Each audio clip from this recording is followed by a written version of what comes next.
Code talker. Haven't seen you eat a single thing since you got here. Let me guess.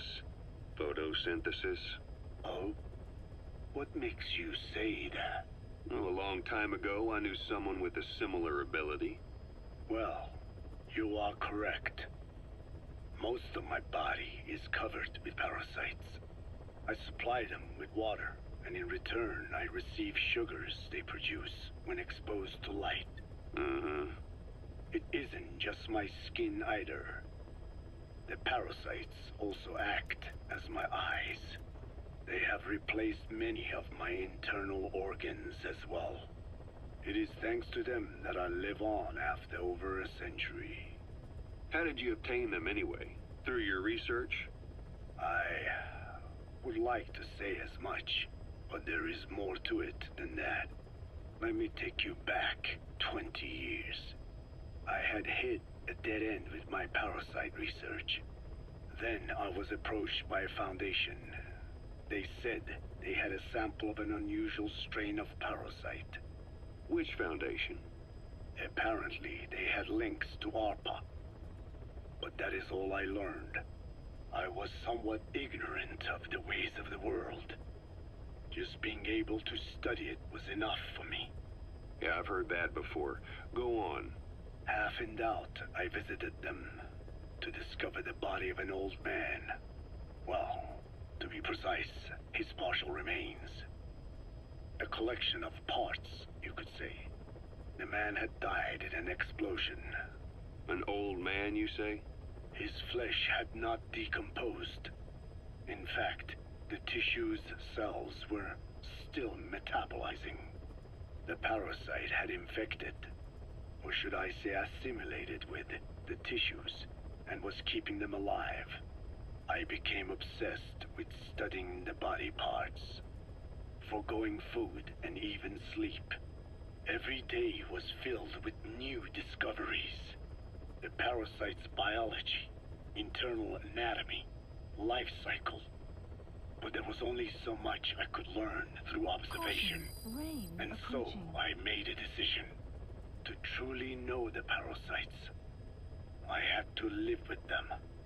So, you implanted them inside you from the dead man's flesh? Correct. It was quite a gamble, whether or not they would adapt to me.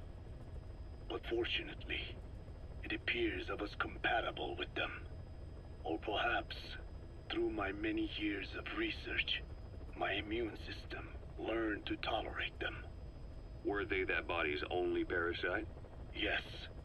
However, there was a separate specimen that supplied its host with adrenaline in response to pain, and yet another that could control insects at will through secreting heterogeneous pheromones. I wanted exposure to them, to take them into me, but my wishes were denied.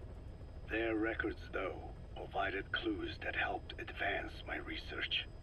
Would you care to join me? A life spent never worrying about food is a most wonderful one. I think I'll pass. But thanks. This has been helpful.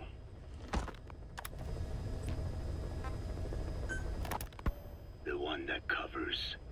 The parasite that lives on the surface of the skull's bodies is what gives them their power, similar to my children who live in my skin.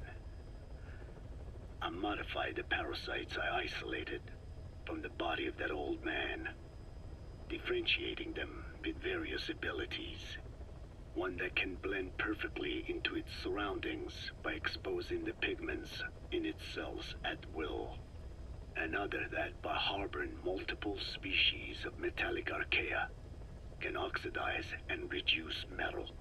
Isolating the one that covers and transplanting it into an artificial medium should provide the same abilities as the skulls, but they can only subsist within a human body. Once transplanted into the medium, they will eventually die. Another thing, the weakness of the one that covers is desiccation. Their surface moisture loss is greater than ours.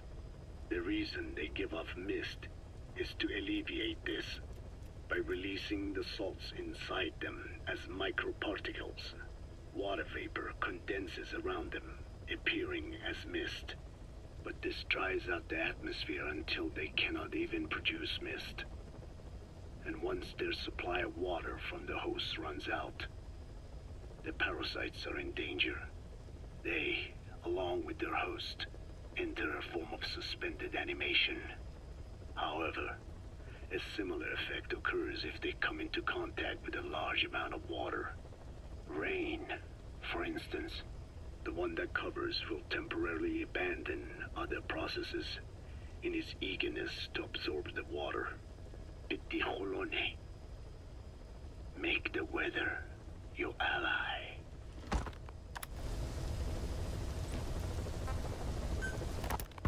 There's something I've been wondering. Why are you called code talker? During World War II, the U.S. military used the languages of different tribes, including the Navajo, as codes, right? I know the term code talker was used to mean people sent to the battlefield to speak in those codes. Were you one of them? Our mother tongue was indeed used for war.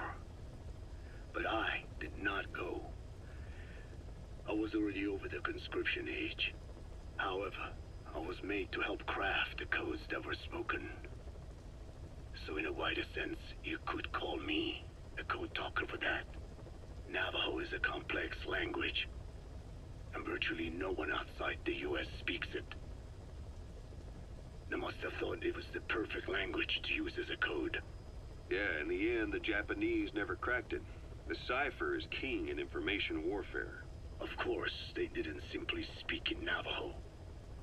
They created substitutions for words according to a code book, and then translated those into our language. Young Diné was sent to the front lines of the Pacific Theater as code talkers. To fight is an honor for the Diné. They were the pride of our people. But I cannot say this history brings me joy. Words are alive. When they are spoken, life is breathed into them. They become a part of the listener. Our words were transformed into lifeless ciphers and used for war. This, after the Black Ana spent generations suppressing the language. Yeah, I'm sorry. So I guess we shouldn't be calling you code talker, huh? No, I do not mind. The reason Skullface called me code talker was because I also am responsible for coding language into the vocal cord parasites. I am the same as those young warriors, used for a cipher's sake. I must never forget that. The name, Code Talker, is a lesson carved into my being. You said Skullface ordered you to weaponize the vocal cord parasites. But you also said he wasn't the reason. And he wasn't. I was seduced by the parasites. That is a fact. How? You mean from your curiosity as a scientist? That I cannot deny. But there is more to it. The story goes back to the 19th century, to my earliest memory. One day, a man from the government visited our Hogan, our home. I cried as he yanked me from my mother's arms and took me away to an Indian boarding school. From that day forward, I became George. This was the name my teacher gave me. I was forced to give up my Diné name, forbidden from speaking anything but English. If we dared utter a word of filthy Navajo, the teacher made us eat a bar of soap. Yeah, that was the U.S. government's education policy for Native Americans. To erase our words was like erasing our people. Their education was tantamount to ethnic cleansing. Over time, the overt persecution of our language stopped. But to this day, it continues to be eaten away by the lingua franca, that is English. Many of the Diné outside the reservations can speak nothing else. And it isn't just our language. Across the world, minority languages are being destroyed by dominant languages. Many are on the verge of extinction. Enter the vocal cord parasites. Yes, I began thinking that minority languages needed some sort of deterrent against dominant languages. In order that their peoples and cultures would survive. It was then that I came across literature at the foundation claiming that man acquired language thanks to a type of parasite, one that distinguishes between languages as a precursor to reproduction. If I could just resurrect it, make it more pathogenic, I would have my deterrent against English. But I failed to hide that aim from Skullface. He noticed. Yes, I wanted to retaliate against the English language, though never did I intend to actually use it as he planned. You know how the story ends. I was forced to study how to make the parasites compatible with all the world's languages. All but English. However, he in fact secretly isolated an English strain. I will not be held prisoner by the man's phantom. The English strain must not be allowed to exist either.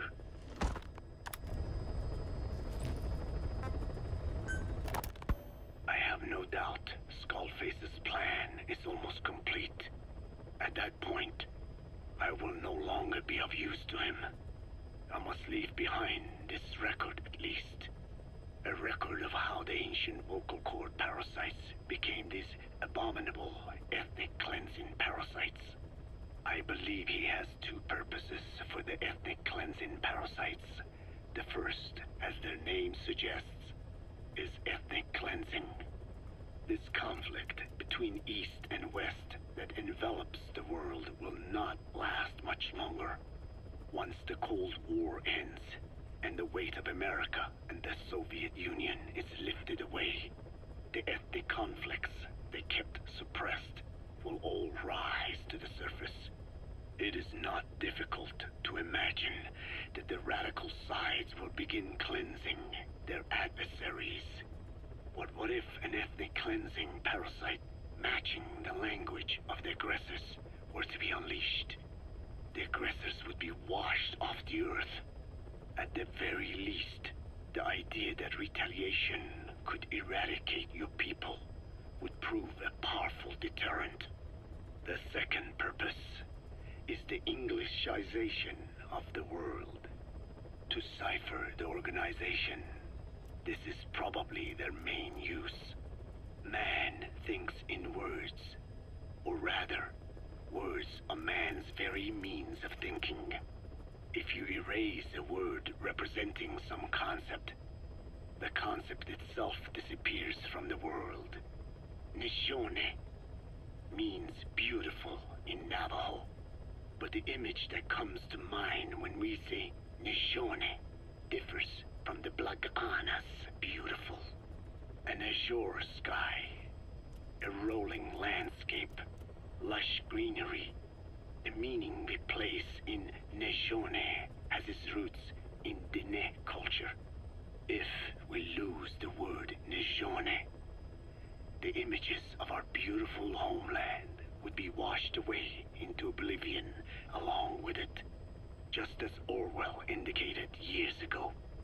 Cipher, being based in America, is pushing Englishization for this very reason.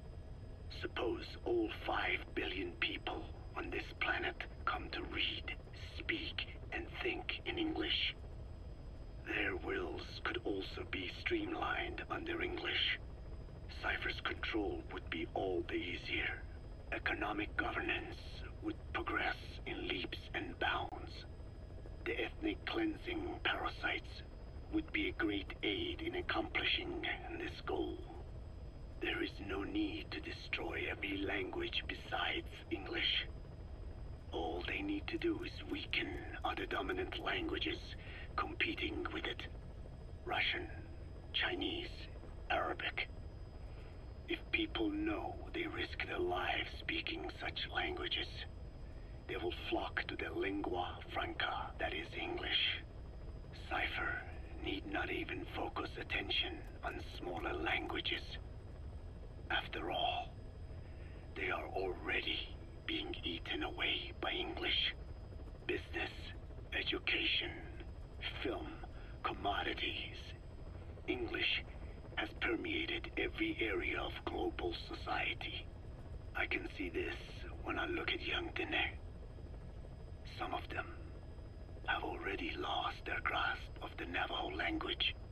It is said that over 2,000 languages of the world are facing extinction. This very moment, cultural concepts and forms of expression are disappearing forever. The spread of electronic networks gives greater meaning to Englishization. Networks have no national borders. By basing them on a single language, they can penetrate deeper into and between people.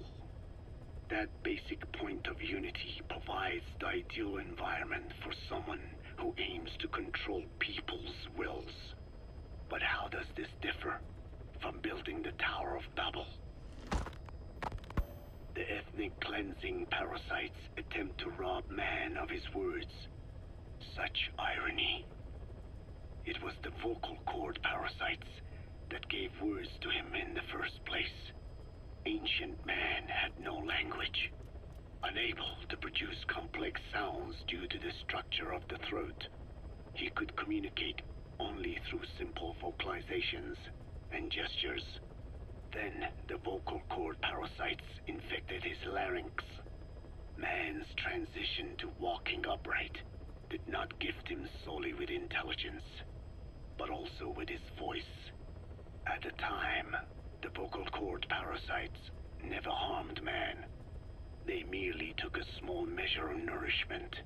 In fact, you could call it a symbiotic relationship. Some animal species use particular vocalization patterns to attract a female and reproduce. Songbirds, certain insects, and also the vocal cord parasites. The difference is that the parasites themselves did not produce sounds. Rather, they had their hosts, man, do it for them. Once secure on the human host vocal cords, a male vocal cord parasite caused the host to produce a certain sound pattern, something like a warble of a bird. Meanwhile, females parasitizing other host pharynxes need only wait. Upon hearing the sound pattern of an attractive mate, they would manipulate their hosts into making contact with the person it came from. The female traveled through his host's saliva to the other host's vocal cords, where the male was waiting and the pair copulated.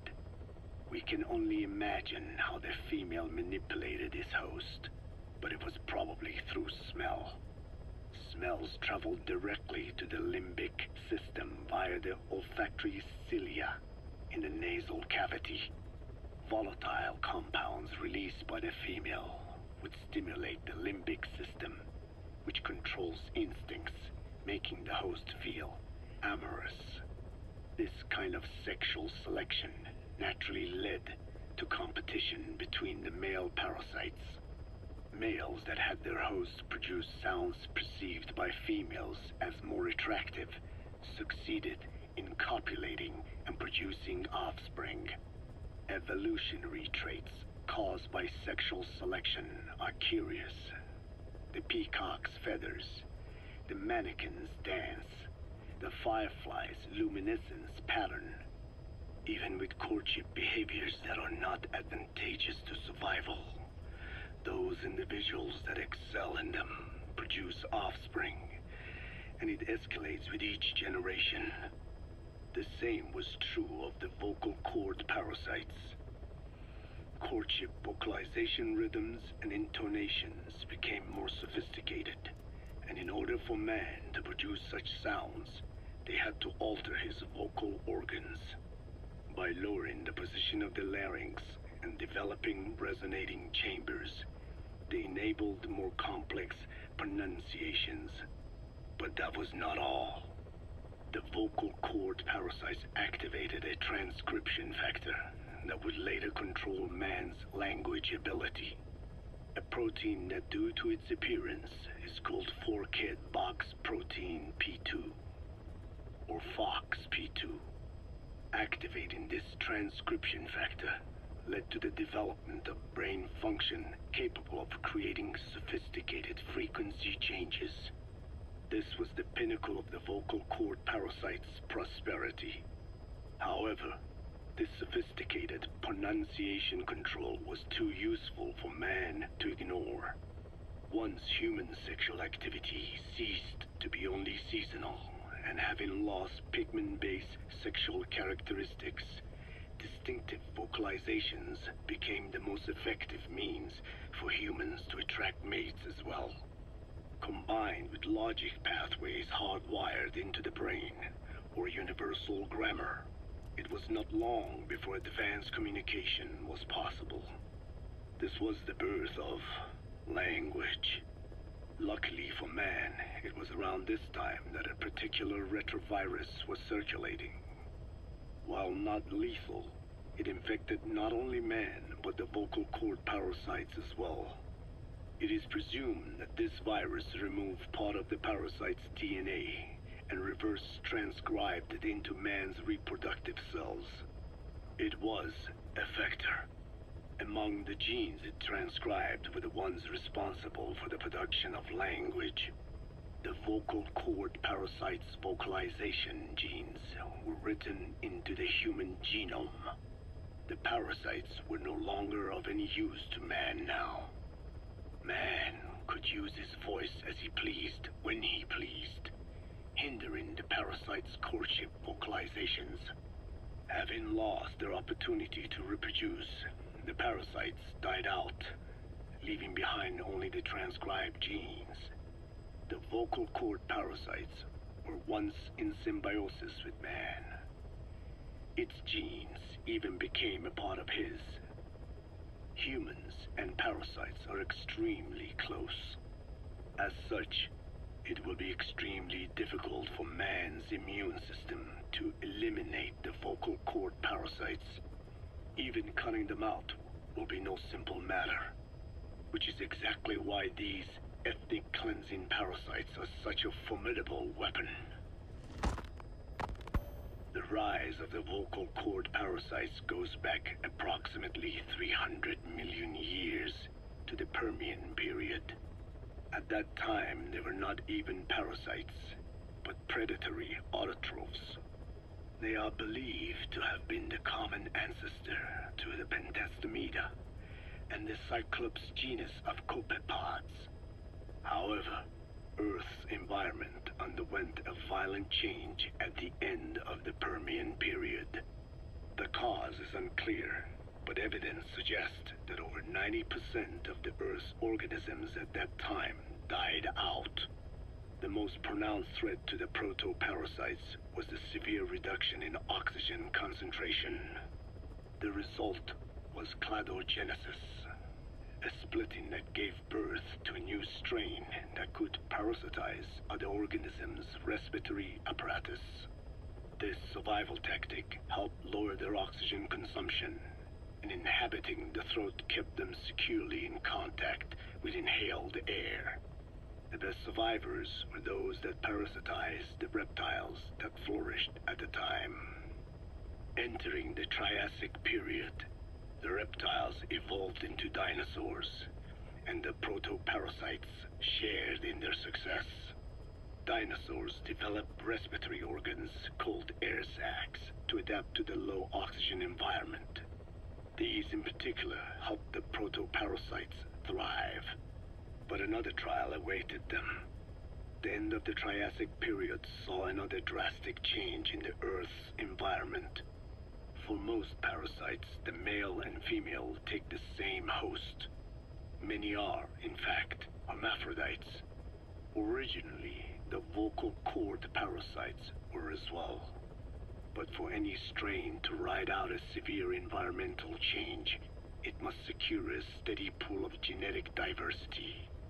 Another split. Now the newest strain procreated with mates found in other hosts, and in order to increase its encounters with those mates, the new strain utilized the voice of its host. They came to inhabit the host's vocal cords. This truly was the birth of the vocal cord parasite. The parasites developed the host's pharynx to form resonating chambers and used them to produce sophisticated mating calls. The relatively upright posture of the dinosaurs was important in this, because the crooked L-shaped pharynx was more suited to the development of resonating chambers. These developments ushered in a time of great prosperity for the parasites. But for the third time, the parasites had a major hurdle to overcome. The meteorite impact at the end of the Cretaceous period, which spelled the end of the dinosaurs. With their hosts extinct, the vocal cord parasites had no option but to find a new habitat. Birds. As genetic successors to the dinosaurs, with functioning air sac apparatus already in place, birds were the perfect choice. But the parasites could not survive in birds that flew at high altitudes with thinner air, so they parasitized ground-dwelling birds and altered their respiratory system for the sake of reproduction. They gave the birds the means to produce sophisticated sounds, the syrinx responsible for chirping. This is the proof that points to activation of FOXP2 in songbirds as well as humans. The Cenozoic era began with a rise in oxygen concentration, which helped mammals to evolve and increase in size. The parasites then shifted to humans as a more effective host. Humans' bipedal upright walking meant that our throats could support larger resonating chambers. At first, vocal cord parasites entered humans using birds as their intermediate host. But eventually they changed to conducting their entire life cycle within human hosts. What happened next is as I have already described. People took the vocalizing prowess given them by the parasites and made it language, and once the parasites could no longer use it as their mating call, they died out. Or in other words, the parasites overcame all evolutionary hurdles except humanity. Skullface shared his opinion on this matter. He said the Ethnic Cleansers Project was sure to succeed. After all, the parasites had a grudge against us humans. To think we awoke them after such a long slumber, just so they could sate their thirst for vengeance. It is terrible, unforgivable, and yet, it is what I have done. I learned of the vocal cord parasite's existence in literature belonging to the Foundation. It was little more than a theory. The question was, why does only Homo sapiens among all primates have highly developed language? Human versus everything else. The missing link between these was the mystery that gave rise to this theory. I was fascinated by the idea of their existence. In the Dene creation myth, the Neo Dene, who first inhabited the world, were insect-like creatures. I came to imagine that those insect-like creatures could be humans living in symbiosis with the vocal cord parasites. But I had not the faintest idea of how I could resurrect them. That is when Skullface came to me.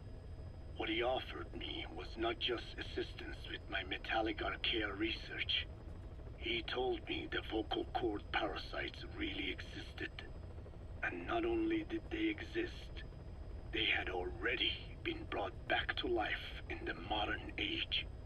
An ancient human cadaver, host to the parasites of the time.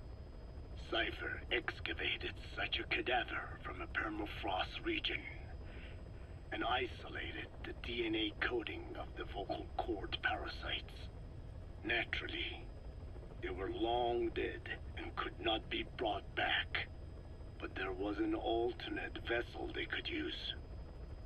A relative species of the Pentastomida discovered in China. It had adapted to live in the nasal cavity of animal hosts, but its genetic sequence showed signs of common ancestry with the vocal cord parasites. Ontogenesis, the path of an organism to maturity, is like a roadmap of the phylogenetic evolution of the entire strain. Cypher used this to effect a reverse evolution of the modern parasite and resurrect the vocal cord parasites. They interposed a developmental mechanism to the ontogenetic stage analogous to when the relative species first appeared, the point at which it split from the vocal cord parasites, forcing its evolution down the other path, the vocal cord parasite path. The larvae this produced by the vocal cord parasites, reborn.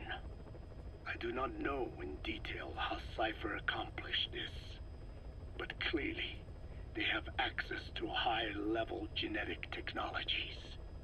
Skullface said it was the work of a genius woman scientist, and that the relative species in question was first discovered by a group once called the Philosophers. I was tasked with modifying the resurrected parasites. He charged me with two demands.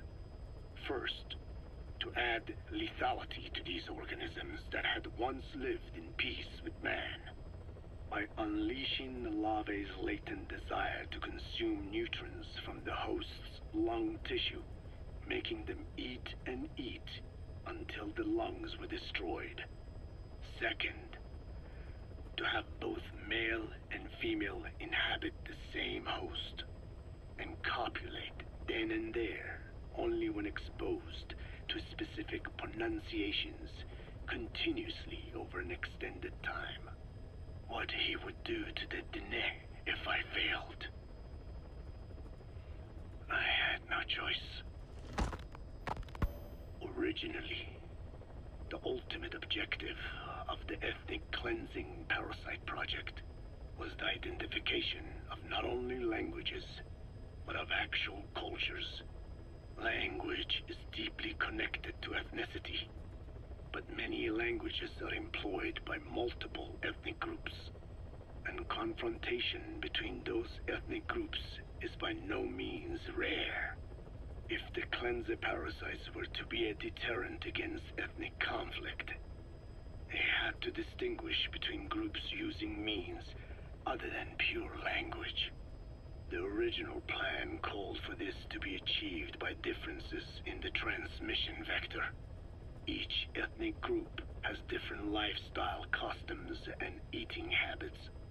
For instance, parasites living in shallow water and taken in through the skin could be used to target rice farming groups, or parasites using cows as their intermediate host would be ineffective against cultures that abstain from eating beef.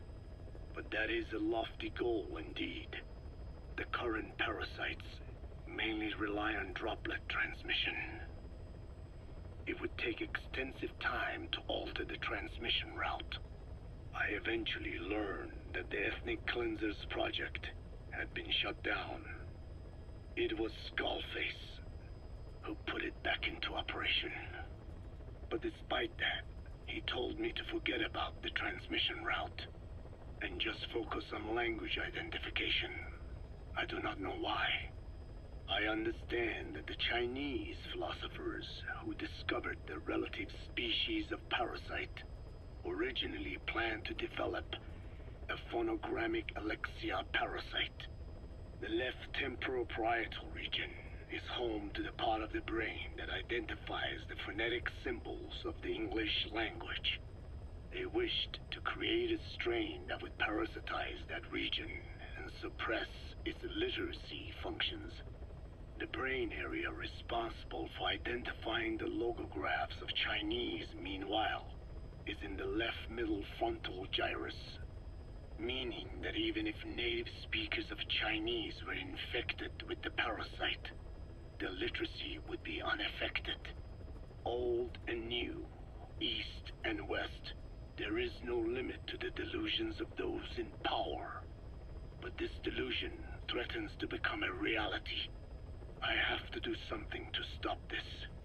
There must be something I can do.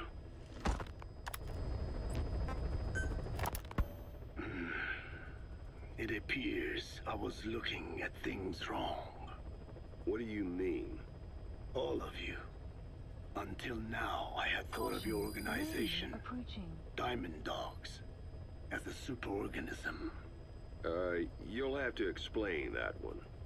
The term refers to a unit of eusocial insects like ants or bees. While made up of many individuals, they behave as though they are one organism, with the queen as their nerve center. The close ties you share here reminded me of that.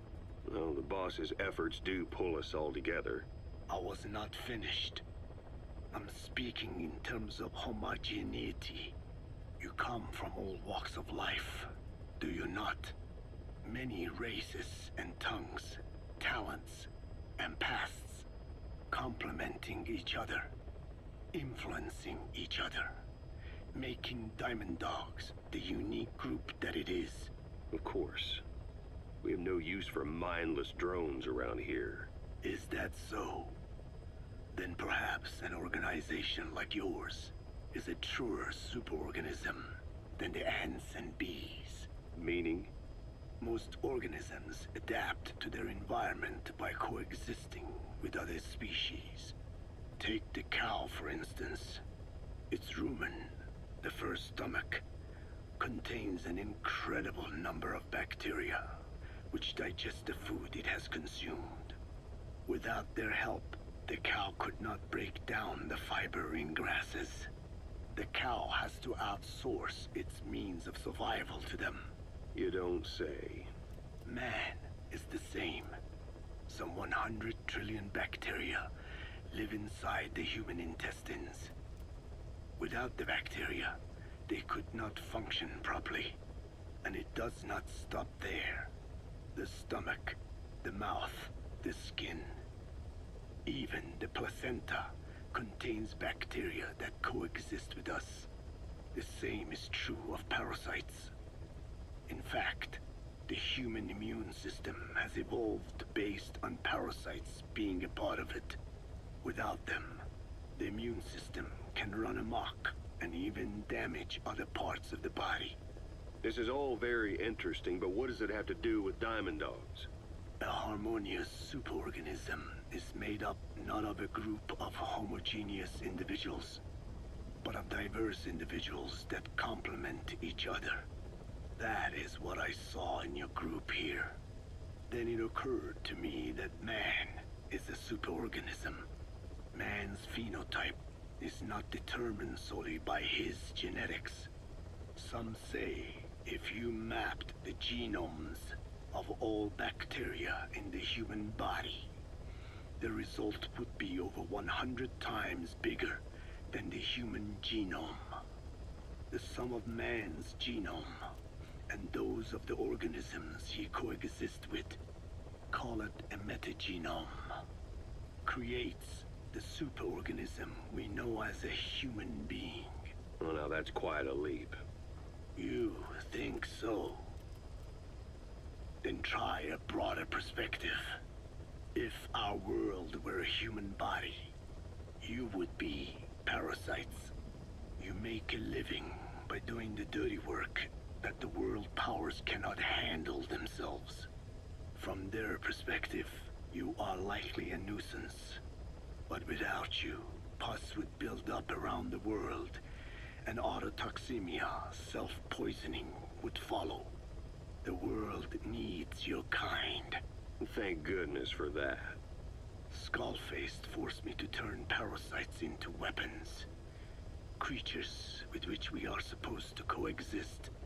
Meanwhile, that foundation I worked with focused solely on the human genome, apparently thinking that manipulating it would get them whatever new form they want. Both ways are mistakes. Neither is a true superorganism. I am Dine. By speaking with those living inside me, we enhance one another and enjoy harmonious growth. Such was the original purpose of my research.